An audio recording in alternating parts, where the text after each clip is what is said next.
Good evening students. आपका नवा सवाल इस प्रकार से दे रखा है कि यदि 280 रुपए की राशि 4 पुरस्कार देने के लिए रखी गई, कुल कितने रुपए? 280 रुपए। कितने पुरस्कार देने? 4।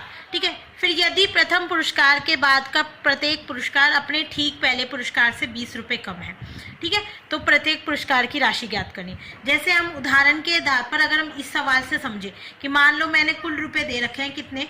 480, और मैंने मान लिया कि प्रथम पुरस्कार के जो रुपए दिए, मैंने कितने पुरस्कार देने हैं मुझे?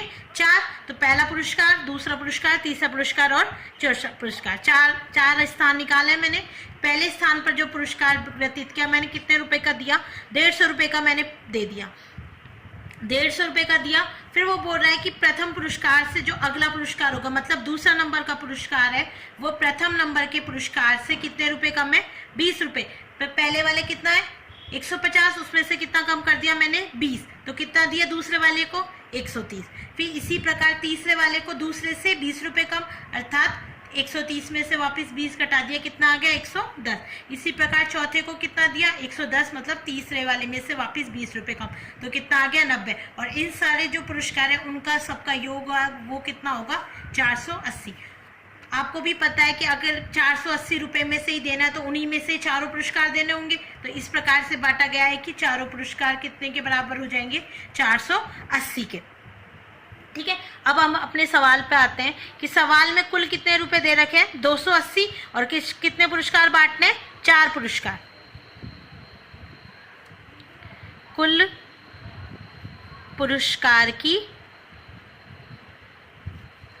राशि कितनी दे रखी है? 280 रुपए। ठीक है। पदों की संख्या, पुरस्कारों की संख्या कितनी दे रखी है? कितने पुरस्कार देने हैं आपको? 4। तो पुरस्कारों की संख्या बराबर में 4। फिर वो बोल रहा है कि प्रथम पुरस्कारों की संख्या कितनी दे रखी है? 4। फिर वो बोल रहा है कि यदि प्रथम पुरस्कार के बाद का प्रत्येक पुरस्कार, तो मैंने मान लिया, क्योंकि हमें पता नहीं है प्रथम पुरस्कार में कितने रुपए दिए हुए हैं, वही यही पूछा गया है कि कितने सभी पुरस्कारों में कितनी राशि दी हुई है। तो हम पहले मान लेते हैं, माना प्रथम पुरस्कार की राशि, प्रथम पुरस्कार की राशि मैं मान लेती हूँ। हम आपको इस प्रकार से एक क्या बन जाएगी? एक समांतर श्रेणी, क्योंकि देखो 150 में से 20 कम किया तो कितना हो गया? 130। 130 में से 110, एक समान राशि कम की जा रही है। कितने रुपए कम कर रहे हैं? हर पुरस्कार में से 20-20 रुपए। और आपको पता है हर पुरस्कार में से 20-20 रुपए करना मतलब प्रथम पुरस्कार, उसके बाद दूसरा, फिर तीसरा, चौथा, इस प्रकार से पदों की संख्या तो कितनी हो जाएगी? 4। और हर पुरस्कार में से कम किया जा रहा है कितने रुपए? 20 रुपए, अर्थात सार्वंतर कितना हो जाएगा? 20। तो प्रथम पुरस्कार अगर मैं मान लूँ A, मैंने कितने रुपए दिए? पहले प्रथम वाले को A रुपए, तो अगला वाला कितना होगा? अगला वाला प्रथम पुरस्कार में से कितने रुपए कम होगा? 20 रुपए कम। ठीक है। तो द्वितीय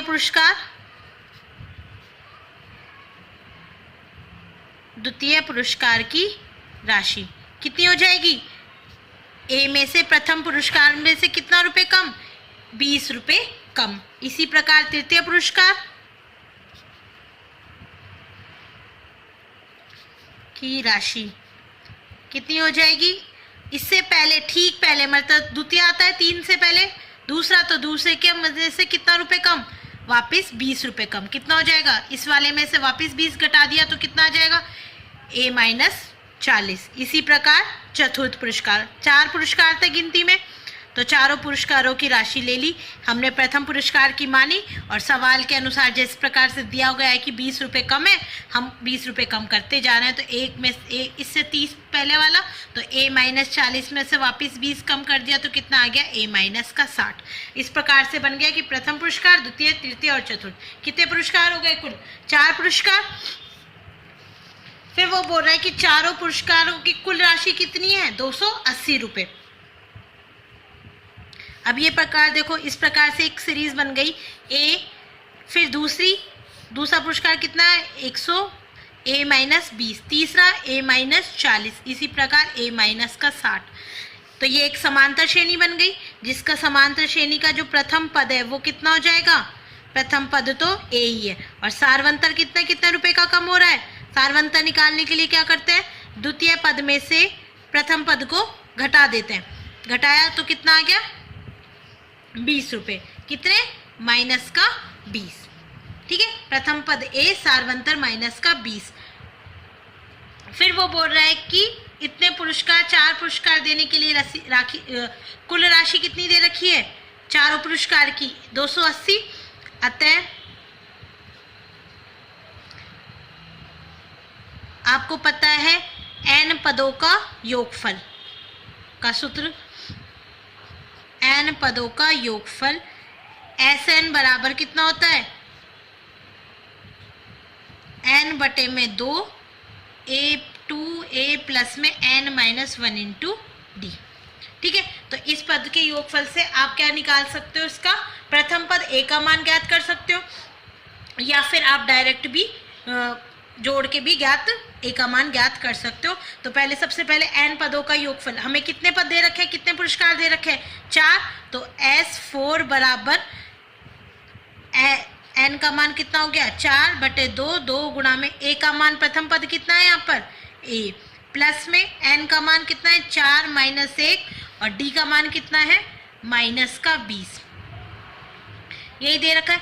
अब आप ये चीज और देखिए कि S4 का मतलब n पदों का योगफल, क्योंकि चारों पुरस्कारों की राशि कुल कितनी दे रखी है 280, तो S4 का मान कितना आ जाएगा 280। ये कितना आ गया, 4 में 2 का भाग 2, a प्लस में 4 में से 1 गए तो 3, 3 को किससे गुणा करेंगे माइनस का 20 से, तो 280 बटे में 2, ये गुणा में यहाँ के भाग में बदल जाएगा, 2a 3 गुणा में 20 माइनस का 60, यहाँ से कितना जाएगा 140, 140 में कितना जोड़ दूं वापिस, ये माइनस का 60 है, इधर आके प्लस का 60, बराबर में 2a, तो कितना हो गया ये 200, बराबर में 2a, तो यहाँ से a का मान कितना मिल जाएगा 200 बटे में 2 अर्थात 100। तो a का मान कितना आ गया 100, अर्थात प्रथम पद अर्थात प्रथम पुरस्कार की राशि, a है प्रथम पुरस्कार की राशि, अतः प्रथम पुरस्कार की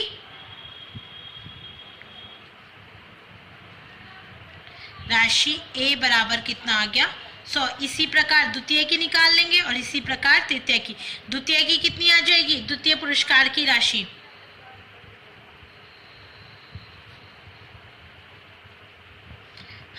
हर प्रथम पुरस्कार की राशि से 20 रुपए कम, तो 100 माइनस 20 बराबर कितना आ गया 80। तो द्वितीय पुरस्कार की राशि कितनी आ जाएगी 80। फिर तृतीय पुरस्कार की राशि कितनी थी,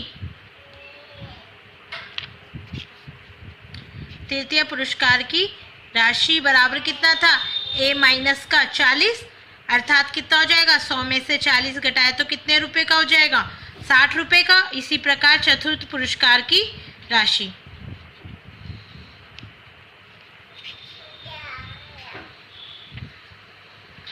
a माइनस का 60, अर्थात 100 में से कितना घटा दूं 60, तो कितना आ जाएगा 40 रुपए।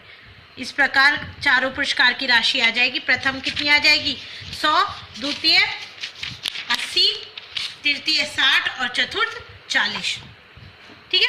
वापिस देख लीजिए, वो बोल रहा है 280 रुपए की राशि 4 पुरस्कार देने के लिए, तो कुल कितने रुपए 280 रुपए, और चारों पुरस्कार की कुल राशि कितनी हो गई 280। फिर बोल रहा है प्रथम पुरस्कार के बाद द्वितीय पुरस्कार उससे कितने रुपए कम है 20 रुपए, तो हमने प्रथम पुरस्कार मान लिया a, तो द्वितीय पुरस्कार कितना हो जाएगा a माइनस 20, तृतीय कितना हो जाएगा a माइनस 40 और चतुर्थ पुरस्कार a माइनस का 60। इस प्रकार ये एक समांतर श्रेणी के रूप में बन गया, जो कि एक समांतर श्रेणी, क्योंकि समांतर श्रेणी में हर प्रत्येक 2 क्रमागत पदों के बीच का अंतर क्या होता है समान, तो इन दोनों सभी पदों के बीच का अंतर कितना है माइनस का 20। तो प्रथम पद a हो गया, सार्वंतर आ गया, n पदों का योगफल मतलब S4, तो S4 n/2 मान रखा, सारे मान रख के हमें ए का मान मिल गया, अर्थात प्रथम पुरस्कार की राशि।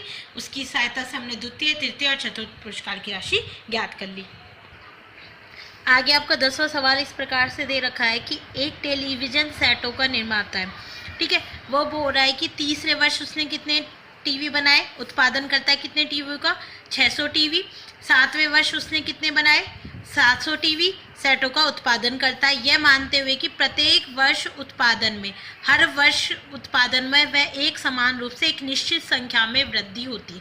देखो, सबसे पहले वो बोल रहा है कि सेट बना रहा है, तीसरे वर्ष में उसने 600 टीवी बनाए, 7वें वर्ष में उसने कितने बनाए, 700, ठीक है। फिर वो बोल रहा है कि हर वर्ष वह जो भी उत्पादन कर रहा है, सेटों का निर्माण कर रहा है, वो एक समान रूप से बढ़ा रहा है, टीवी एक समान रूप से बढ़ रही है और एक निश्चित संख्या में वृद्धि हो रही है, मतलब एक निश्चित संख्या में बढ़ रहा है। और आपको पता है अगर एक निश्चित संख्या में समान रूप से वृद्धि होती है तो वह क्या बनती है, एक समांतर श्रेणी। यही तो होता था समांतर श्रेणी में, एक संख्या, निश्चित संख्या हर बार, हर वर्ष या हर पद में क्या हो रही है, बढ़ती जा रही है,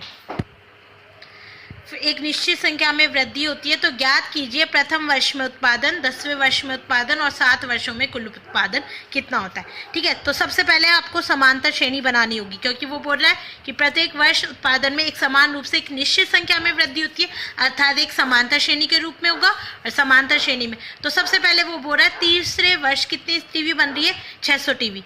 चूंकि तीसरे वर्ष, ठीक है, समान रूप से वृद्धि हो रही है, तो हम ऐसे मान लेते हैं कि तीसरे वर्ष में टीवी का उत्पादन कितना दे रखा है आपको, 600, और 7वें वर्ष में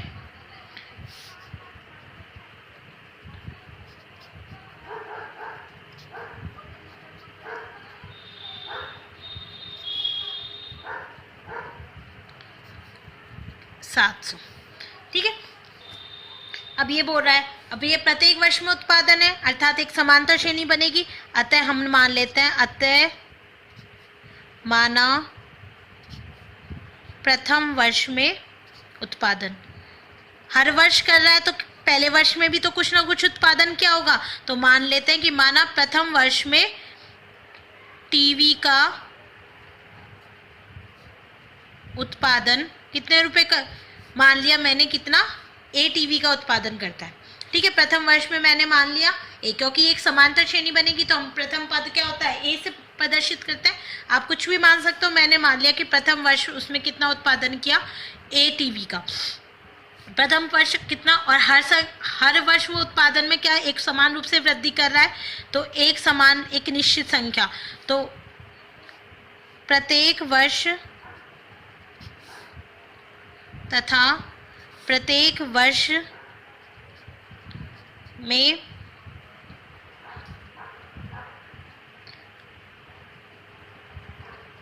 वह डी की वृद्धि करता है, ठीक है। प्रथम वर्ष ए टीवी बनाई और वो प्रत्येक वर्ष, हर वर्ष कितनी टीवियों की वृद्धि कर रहा है, वह डी टीवियों की वृद्धि कर रहा है। हमने मान लिया कि वह हर वर्ष कितने टीवियों की वृद्धि कर रहा है, डी टीवी की वृद्धि कर रहा है। डी ए ये क्या है, टीवियों की संख्या है, ठीक है। तो आप कंफ्यूज मत होना कि डी टीवी कैसे हो सकती है, मैं सिर्फ संख्या को मान लूँ, किससे प्रदर्शित कर रही हूँ मैं यहाँ पर संख्या को, डी से, कि वह हर वर्ष डी टीवियों की वृद्धि कर रहा है और प्रथम वर्ष उसने कितनी टीवियों की उत्पादन किया, ए टीवियों का। इस प्रकार जो प्रथम वर्ष में उत्पादन कितना हो जाएगा। अब आपको बोल रहा है कि तीसरे वर्ष में कितने टीवियों का बन रहा है, अर्थात A3, मान ले हम 3 से, A3 कितने से बना रहा है, वो 600 से। और आपको पता है एक सूत्र, AN बराबर nवें वर्ष टीवी का उत्पादन, मान लेते हैं कि माना nवा पद या nवें वर्ष की बात कर रहा है, तो nवें वर्ष अर्थात AN बराबर कितना हो जाएगा, A प्लस में n minus 1 into D, AN अर्थात A3। तो n की जगह हमने कितना मान रख दिया, तीसरे वर्ष की बात कर रहे हैं, तो तीसरे वर्ष में A3, A का मान प्रथम वर्ष में A टीवी, n माइनस तीसरा 1 में, और यहाँ पे कितने D। A3 बराबर A प्लस में 3 माइनस 1 इंटू डी। A3 का मान कितना है 600, तो 600 बराबर A प्लस में 3 में से कितना आ गया 2, तो यहाँ एक समीकरण बन जाएगी 600 बराबर A प्लस 2D माइन। यहाँ से कितना मिल गया हमें पहली समीकरण। ठीक है, इसी प्रकार दूसरी समीकरण कौन से 7वें वर्ष की टीवी की बात कर रहा है, तो A7 बराबर कितना हो जाएगा A प्लस में 7 माइनस 1 इंटू डी। 7वें वर्ष में टीवी का कितना उत्पादन कर रहा है 700, 700 बराबर A प्लस में कितना 6D। इस प्रकार से हमें कौन सी समीकरण मिल जाएगी 2, क्योंकि हमें A और D का मान तो पता ही नहीं है, लेकिन आपको वो बोल रहा है एक समान रूप से वृद्धि कर रहा है, एक समान रूप से वृद्धि कर रहा है, अर्थात वो किसकी बात कर रहा है एक समांतर श्रेणी की। तो हमने मान लिया कि प्रथम वर्ष में वह कितना उत्पादन कर रहा है A, और हर वर्ष कितने टीवीओं की वृद्धि कर रहा है वो D टीवीओं की वृद्धि कर रहा है। उसके आधार पर हमने एनवा वर्ष का मान लिया कि एनवे वर्ष में उसने इतनी वृद्धि करी, A n बराबर A plus n minus 1 into D. तो तीसरे वर्ष की दे रखा है और उसने 7वें वर्ष का दे रखा, उसके आधार पर हमने पहली और दूसरी इक्वेशन बना ली। अब पहली और दूसरी इक्वेशन की सहायता से हम A और D का मान ज्ञात करेंगे। ये आप ऐसे कर भी चुके हो पहले सवाल में कि अगर दो इक्वेशन से आप कैसे मान गए, तो समीकरण दो में से एक को घटाने पर A प्लस में 6D बराबर कितना हो गया 700, उसमें से A प्लस में 2D बराबर कितना हो गया 600।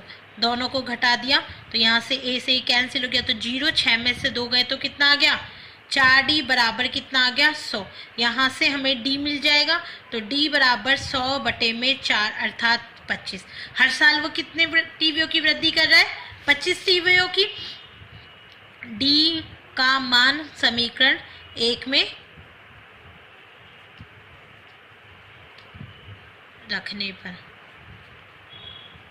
D का मान समीकरण 1 में रखा तो कितना आ जाएगा 600 A प्लस में 2 गुणा में कितना 25 बराबर में 600, तो A बराबर 600 माइनस का कितना हो गया 2 गुणा 25, 50, 25 मतलब 600 में से कितना घटा दिया 50, तो कितना आ गया 550। तो प्रथम वर्ष A बराबर कितना आ गया 550। तो आपको पता चल जाएगा कि प्रथम वर्ष उसने कितने टीवी बनाए थे 550 उत्पादित किए थे। फिर वो कितने हर साल कितने की वृद्धि कर रहा है 25-25 की वृद्धि कर रहा है। इस प्रकार उसने तीसरे वर्ष कितने टीवियों की वृद्धि कर दी 600 की, और 7वें वर्ष उसने कितने की 700 टीवी की। अब वो आपसे सवाल क्या क्या पूछ रहा है, वो पूछ रहा है कि प्रथम वर्ष में, अब आपको एक मिल गया कि पहले वर्ष उसने की 500 की, हर वर्ष वो कितने की वृद्धि करता जा रहा है 25 की। अब आपसे पूछा गया है कि पहला सवाल प्रथम वर्ष में उत्पादन, तो हमने मान ही लिया था कि प्रथम वर्ष में कितने टीवीओं का उत्पादन कर रहा है A टीवी क्यों, और A का मान निकाल लिया कितना 550। तो आंसर दे दीजिए। तो पहले सवाल का क्या आंसर हो जाएगा, अतः प्रथम वर्ष में उत्पादित टीवी कितनी है 550। प्रथम वर्ष में उत्पादित टीवी आ गई। फिर कौन सी बात कर रहा है, दूसरा क्वेश्चन क्या है, दूसरे सवाल में आपसे पूछा गया है 10वें वर्ष में उत्पादन। 10वां वर्ष अर्थात A10। 10वें वर्ष को किससे प्रदर्शित करेंगे हम A10 से। 10वें वर्ष में टीवी का उत्पादन अर्थात क्या A10 बराबर कितना हो जाएगा A प्लस में 10 माइनस 1 इंटू डी। एन की जगह कितना है 10, A का मान कितना निकला आपका 550 प्लस में 10 में से गया तो 9, और D का मान कितना हर वर्ष कितनी की वृद्धि कर रहा है 25 टीवी की। तो 550 प्लस में 25 गुणा 9 175, 5 12 725। तो हर वर्ष की वो 10वें वर्ष में टीवी कितनी बनाई 725, 25 गुणा 9 कितना हो गया 225, 225 जोड़ा तो कितना आ गया 775। तो हर वर्ष कितनी टीवी वो 10वें वर्ष में कितने टीवी का उत्पादन कर रहा है 775 का। फिर वो बात कर रहा है 7 वर्षों में कुल उत्पादन। अब सिर्फ हर वर्ष की बात नहीं कर रहा है, वो कुल उत्पादन की बात कर रहा है कि 7 वर्षों में उसने कुल कितनी टीवी बनाई। 7 वर्षों में कुल टीवी का उत्पादन।